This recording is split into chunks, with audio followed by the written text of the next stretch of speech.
M R version 4 এর মধ্যে পার্থক্য। এবার আসেন যে আমাদের দেশে তাহলে এরকম আজব ঘটনা কেন ঘটে, কালার করা মনস্টার এডিশনের ভার্সন 4 কিভাবে আসতেছে।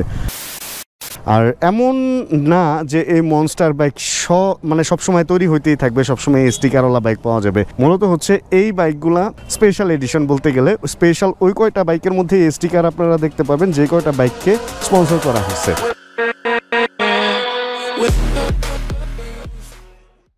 Hey everyone, this is Said Mohammad Iqbal. Welcome to my YouTube channel MSI Vlogs.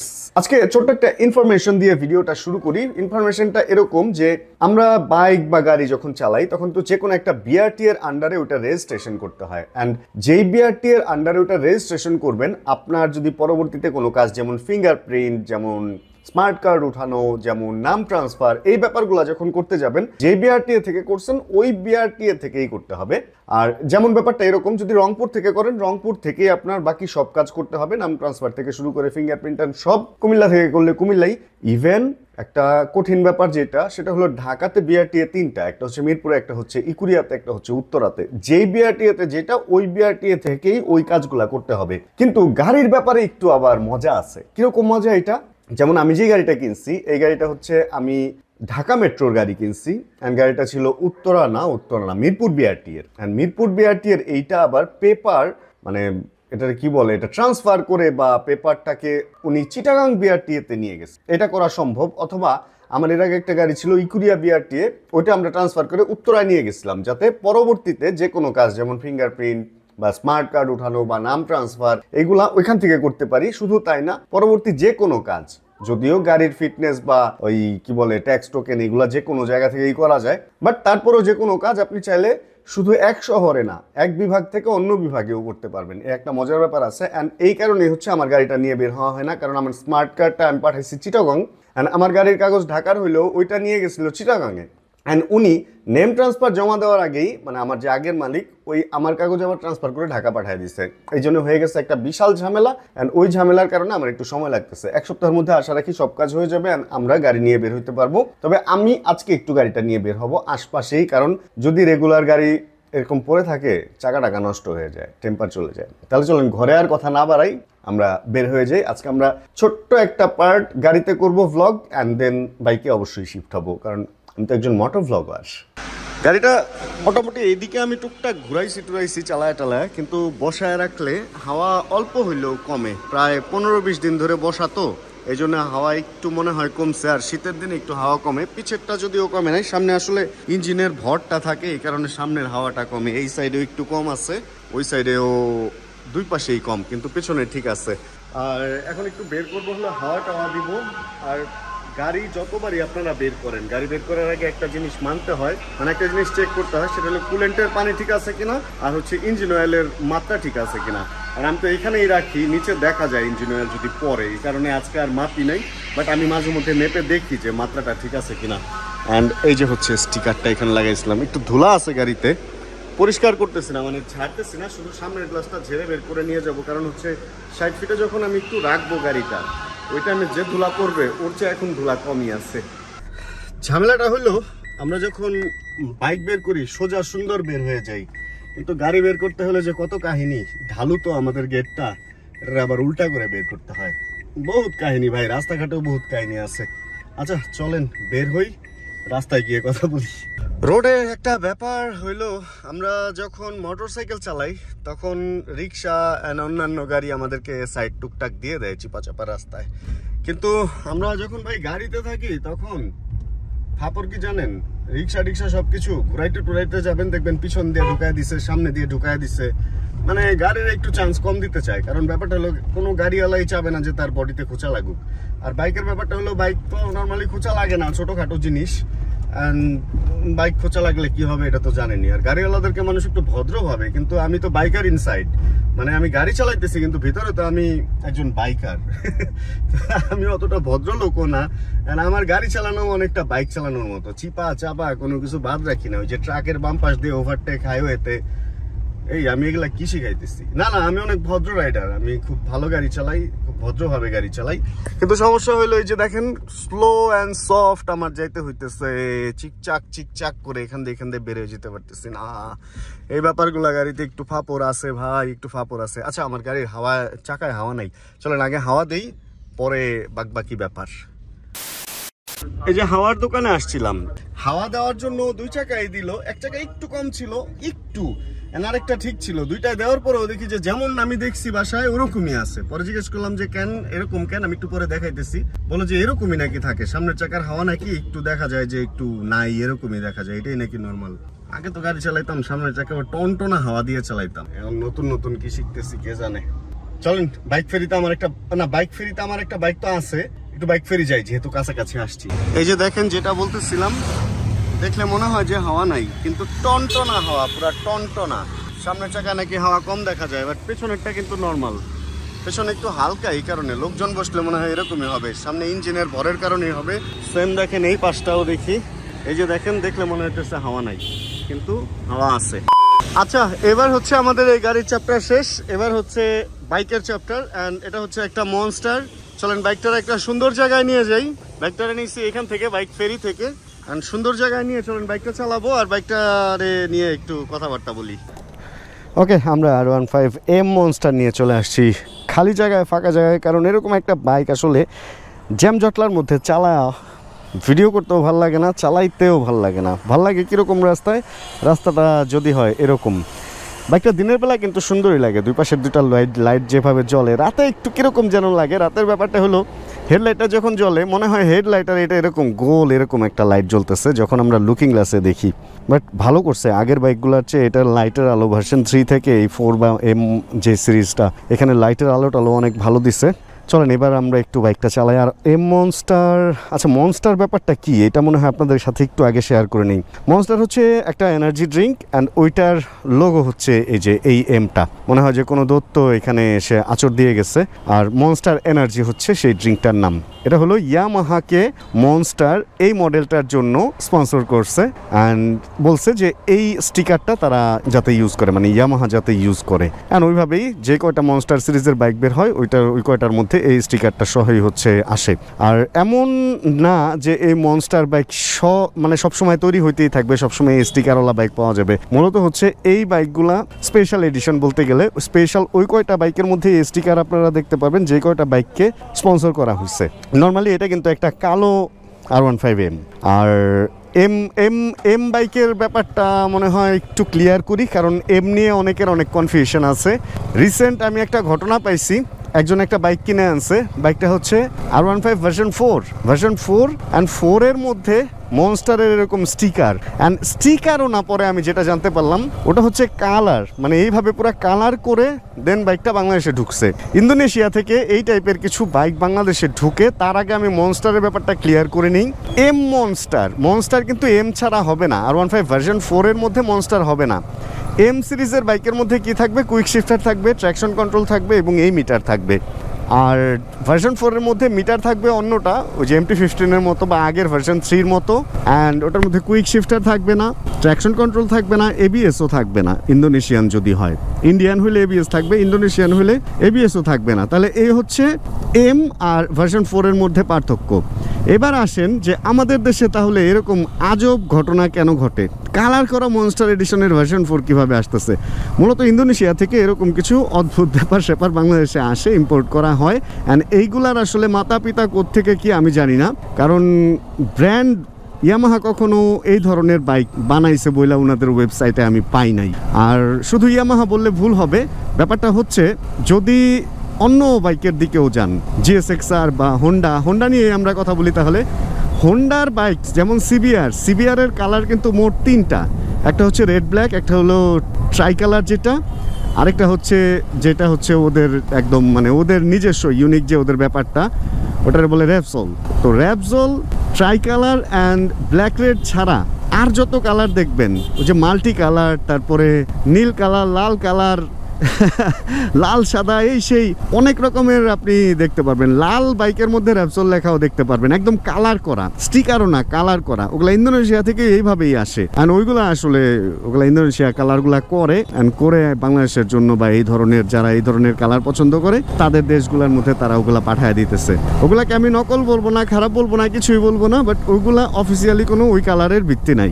Main bike যেটা, ইঞ্জিন যেটা, চ্যাসি যেটা, এগুলা তো আর অন্য কোনো কোম্পানি বানাইতে পারবে না, তাহলে কেস খেয়া ঝুলতে থাকবে, মানে জেলে পয়রা মরতে থাকবে আর কি, যদি অন্য কোনো কোম্পানি নকল করে সিবিআর বানায় ফেলে। বাট কালারটা এটা অফিসিয়ালি আসে না, এটা হলো মেইন কথা। অ্যান্ড আজকে যেহেতু আমি R15 ভার্সন এম, মানে R15 মনস্টার চালাইতেছি, অনেকেই বলতে পারেন যে এই সেই আমাদের তো একটা আছে ইয়ামাহা, চালাইলেই সমস্যা হয়ে যায়। এটা হচ্ছে ইয়ামাহার আনঅফিসিয়াল একটা বাইক আমি চালাইতেছি, অফিসিয়াল কিছু না, সো লবণ ছিটানোর কিছু নাই। অ্যান্ড যদি ছিটান তাহলে অশিক্ষিত তার প্রমাণ দিবেন আপনারা, যদি এরকম ছিটান। আমার নিয়াজ ভাই বলছে এগুলা নিয়ে কথা না বলতে, আসলে আমি এগুলা নিয়ে কথা বলতে চাইও না, কারণ এগুলা আমার কাজ না। বাট তারপরেও আপনারা ইয়ামাহার বাইক চালাইলে আপনাদের সমস্যা কেন যে হয় কিছু লোকের, তাদের জন্য মাঝে মধ্যে বলতে হয় যে একটু স্টাডি করে যে কোনো ব্যাপার নিয়ে কথা বলা উচিত। আচ্ছা চলেন আমরা আমি একটা ভুল করে ফেলছি এই বাইকটা নিয়ে এখানে এসে। এখানে সার্জেন্ট থাকে, ওই দিন আমাকে ডাকও দিছিল, অ্যান্ড আমি আরেকটা ভুল করে ফেলছি এই রাস্তায় এসে। আমার ওই রাস্তায় একটা কাজ ছিল, ওইটা ভুলে গেছি। যাক ভালো হয়েছে একদিকে, এখন মোটামুটি এই রাস্তায় বাইকটা একটু টান টুন দেওয়া যাবে। চলেন। ও এটা কুইক শিফটার আছে, ও ইয়ে সেই কুইক শিফটারের মজাই অন্যরকম। তবে একটা সমস্যা কি, আমরা ওই যে কুইক শিফটার করে অভ্যস্ত, তো ওই যে মানে কুইক শিফটার ছাড়া কুইক শিফটিং করে অভ্যস্ত, ক্লাসলেস শিফটিং, এগুলা তো দেখা যায় যে যখন করতে যাই তখন পিক আপটা অটো ছেড়ে দিয়ে দেন গিয়ার শিফট করতে যাই। বাট আসলে এগুলাতে পিক আপ ছেড়ে গিয়ার শিফট করার কিছু না, একদম একভাবে ধরে রেখে দেন আপনি চাইলে এইভাবে গিয়ার শিফট করতে পারবেন। কুইক শিফটারের কাজে হচ্ছে এটা, মানে একটু 1 সেকেন্ডের 4 ভাগের 1 ভাগের যে সময়টা, বা 10 ভাগের 1 ভাগের যে সময়টা, ওই টাইমটাও শটল যাতে মিস না করে, এই জন্যই কুইক শিফটার বানানো হয়েছে। আচ্ছা অনেকের এটা একটা প্রশ্ন থাকে, কুইক শিফটার কেন বানানো হয়েছে? মানে আমরা তো চাইলে ক্লাসলেস শিফটিং করতেই পারি, তাই না? আমি বিশেষ করে ক্লাস ছাড়া শিফট অনেক সময় করি, মানে এরকম ছেড়ে ক্লাস ছাড়াই করে ফেলি। কিন্তু কুইক শিফটার কেন? কুইক শিফটারটা হচ্ছে তাদের জন্য যারা ক্লাসলেস শিফটিংটা করতে পারে না এবং খুব অল্প সময়ে পরের গিয়ারে যাইতে চায়। কারণ ওই যে ক্লাচ করে এরকম ছেড়ে আবার ধরে, এই টাইমটা যে নষ্ট হবে যখন রেস হবে, ওই রেসের টাইমটা আসলে এই টাইমটায় কেউ একজন আপনাকে ওইটুক সময়ের মধ্যেও হয়তো কিছু কয়েক ফিট আগে চলে যেতে পারে। এই জন্য কুইক শিফটারটা আবিষ্কার করছে, যাতে অল্প সময়, মানে কোনো একটা সময় আপনার হাত থেকে বাদ না যায়, যেই টাইমটা আপনার স্পিড বাড়তে থাকবে ওই টাইমে কোনো সময় যাতে বাদ না যায়। এ হলো কুইক শিফটারের কাজ। যাই হোক, আমার এখানে ছোট একটা ফটোশ্যুট অ্যান্ড করবো, অ্যান্ড দেন চলেন এখানে ফটোশ্যুটটা আগে সারি, অ্যান্ড দেন কি ওইটা ফটোশ্যুটের পরে বলতেছি। সুন্দর রোদ আছে, সুন্দর ছবি তোলা যাবে। বাইক তুমি বন্ধ হয়ে যাও। আচ্ছা ওকে, আমার ফটোশ্যুট হয়ে গেছে, ডান। অ্যান্ড আমরা তো কথা বললাম হচ্ছে কুইক শিফটার নিয়ে। এবার চলেন আমরা এই বাইকের না, যে কোনো বাইকেরই ট্র্যাকশন কন্ট্রোল নিয়ে একটু কথা বলি। ট্র্যাকশন কন্ট্রোলের প্রমাণ আমি বেশ কয়েকবারই পাইছি। এরকম প্রমাণ পাইছি বালুর মধ্যে। ধরেন বালুতে আমি একটু থ্রটল বেশি করছিলাম, ওই টাইমটা এমনিতে নর্মালি ট্র্যাকশন কন্ট্রোল যদি না থাকতো তাহলে হলো চাকাটা ঘুরে যাইতো পেছনেরটা, মানে বাইক যতটুকু স্পিডে আগাবে তার চেয়ে বেশি স্পিডে চাকা ঘুরে যাইতো, ট্র্যাকশনটা পাইতো না, মানে ঘর্ষণ শক্তিটা মিস করে ঘুরতে থাকতো। এরকম কাদায় ওই জিনিসটা হইতে পারে। অ্যান্ড ওই দিন আমি হচ্ছে নিচে থেকে উপরে উঠতেছিলাম মোটোপ্লেক্সে, অ্যান্ড জায়গাটা হচ্ছে একটু পিচ্ছিল ছিল। সঞ্চয় ভাইয়ের বাইকের ট্র্যাকশন কন্ট্রোল অন ছিল, অ্যান্ড ওঠার সময় বারে মনে হইতেছিল আমার স্টার্ট অফ হয়ে যাইতেছে। আমি ভয় পেয়ে গেছিলাম, ওখানে স্টার্ট অফ হয়ে গেলে একটু রিস্ক জায়গাটা, কারণ উপরে উঠতেছেন, স্টার্ট অফ হয়ে গেলে আবার পিছন দিকে রওনা হইতে পারে বাইক। কিন্তু পরে দেখলাম না, স্টার্ট অফ হইতেছে না, থেমে আবার উঠে গেছে। পরে চিন্তা করলাম ধর এই বাইকে তো ট্র্যাকশন কন্ট্রোল আছে। এই জন্য নর্মালি ট্র্যাকশন কন্ট্রোলটা হচ্ছে আপনি যখন এভাবে স্পিড উঠাইতে যাবেন, তখন যদি কোনো কারণে রাস্তা পিচ্ছিল হয় বা সবচেয়ে বেশি হয় এই জিনিসটা হচ্ছে খুব একদম কাত করে কর্নারিং করতেছেন, চাকার খুব অল্প অংশ রাস্তার সাথে লেগে আছে, ওই টাইমে আপনি আবার স্পিডও একটু বাড়াইতে চাইতেছেন, তখন হচ্ছে যদি চাকা স্লিপ করে তাহলে বাইক একদম পিছলায় রাস্তার বাইরে চলে যাবে। ওই টাইমটা যাতে চাকা কোনোভাবেই স্লিপ না করে, আপনার থ্রটল দেওয়ার কারণে, মানে যতটুকু স্পিডে বাইক চলতেছে ওর চেয়ে বেশি স্পিডে চাকা যাতে ঘুরে না যায়, এজন্য হচ্ছে ট্র্যাকশন কন্ট্রোলটা। ওই টাইমে আপনি এই থ্রটল যতই মোশন না কেন, ও পাওয়ার আর বাড়াবে না, মানে চাকাকে ও এক্সট্রা ঘুরতে দিবে না প্রয়োজনের চেয়ে বেশি। এটা হলো ট্র্যাকশন কন্ট্রোল। অ্যান্ড একটা অন অফ সুইচ আছে ট্র্যাকশন কন্ট্রোল মিটারে থাকে, ওইটা দিয়ে আপনি চাইলে অফ করে নিতে পারবেন। যদি আপনি আবার হুইলি টুইলি উঠাইতে চান সেই ক্ষেত্রে আবার ট্র্যাকশন কন্ট্রোল অফ করেই হুইলি উঠাইতে হবে, বা অনেক সময় ড্রিফটিং করতে হয় না, অনেক সময় কিন্তু করতে হয়, তো সেই ক্ষেত্রে আবার ওটা অফ করে নিলে আপনি করতে পারবেন। এই হচ্ছে দুইটা জিনিস, কুইক শিফটার অ্যান্ড ট্র্যাকশন কন্ট্রোলের ব্যাপার স্যাপার। এই দুইটা জিনিসই আমাদের দেশে আসছে এখনো পর্যন্ত। অ্যান্ড আরেকটা জিনিস আছে, সেটা হচ্ছে অটো ব্লিপার বলে, বা ডাউন শিফট, যেটা অটো ডাউন শিফটার। ওটা হলো আমরা যখন আপ শিফট করি তখন হচ্ছে কুইক শিফটার কাজ করতেছে, মানে আমরা যখন উপরের দিকে গিয়ার তুলতেছি 1 থেকে 2, 2 থেকে 3, 3 থেকে 4-এ উঠতেছি তখন। কিন্তু অটো ব্লিপার যেটা বা down shifter, auto down shifter যে জিনিসটা, সেটা হলো আপনি যখন গিয়ার নামাবেন, আমি চাইলে ক্লাসলেস নামাইতে পারবো, 4-এ আছে দেখেন, এই যে 3-এ নামাইছি বোঝাও যাবে না, তারপরে এই যে 2-এ নামাইছি বোঝাও যাবে না, মানে এগুলো হচ্ছে অভিজ্ঞতার ব্যাপার। কিন্তু যদি ওইটা থাকতো, অটো ব্লিপার থাকতো, তাহলে ডাউন শিফটে আপনি ক্লাস ছাড়া ইজি নামাইতে পারতেন বাইকে, এমনি আপনার বুঝতেও দিত না যে গিয়ার শিফট হয়েছে, না বুঝতে দিত অবশ্যই, কিন্তু যে নর্মালি তো ক্লাস নামতেই চাবে না ক্লাস না ধরলে, যদি আমার এই টেকনিকটা আপনি না জানেন। কিন্তু ওইটা হচ্ছে আপনি অটো ব্লিপার আর কুইক শিফটার যদি থাকে, তাহলে 1 থেকে 2 নাম্বার গিয়ারে যাওয়ার পর থেকে মোটামুটি একদম পুরা ট্র্যাকটা বা পুরা, ও আচ্ছা জ্যামের মধ্যে কিন্তু ভাই কুইক শিফটার অটো ব্লিপার এগুলা কোনো কাজেই লাগবে না।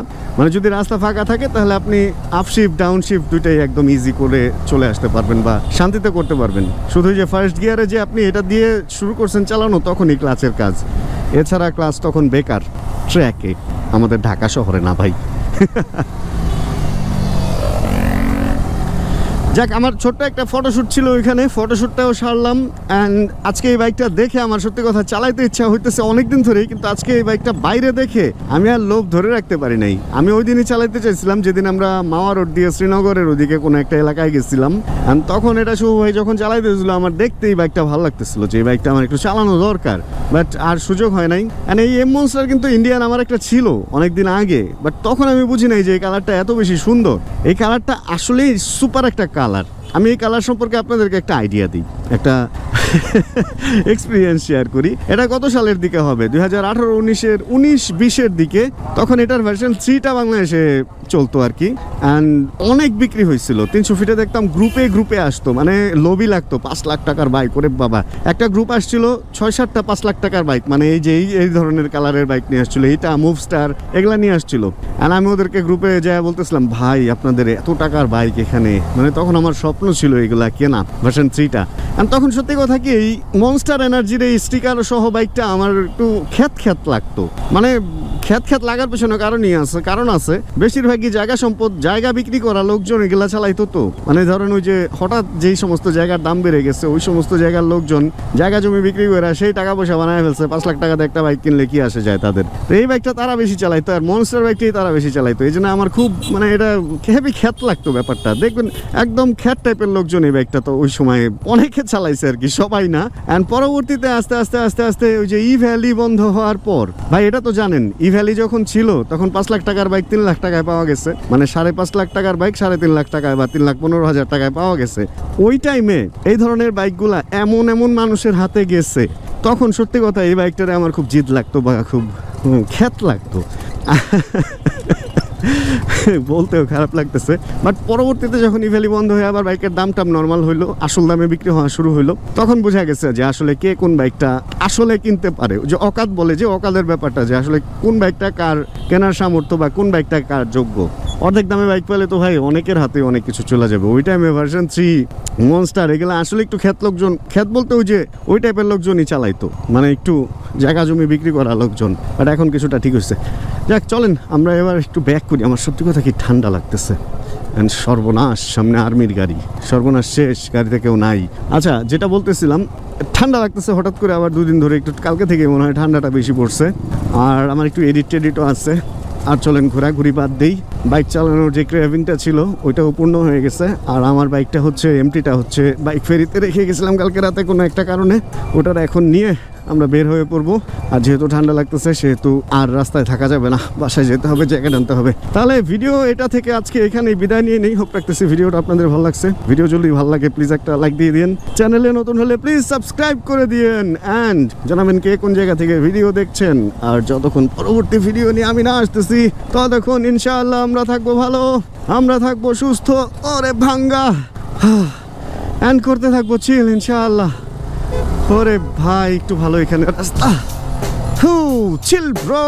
Check the mic and make sure it sound right, boy.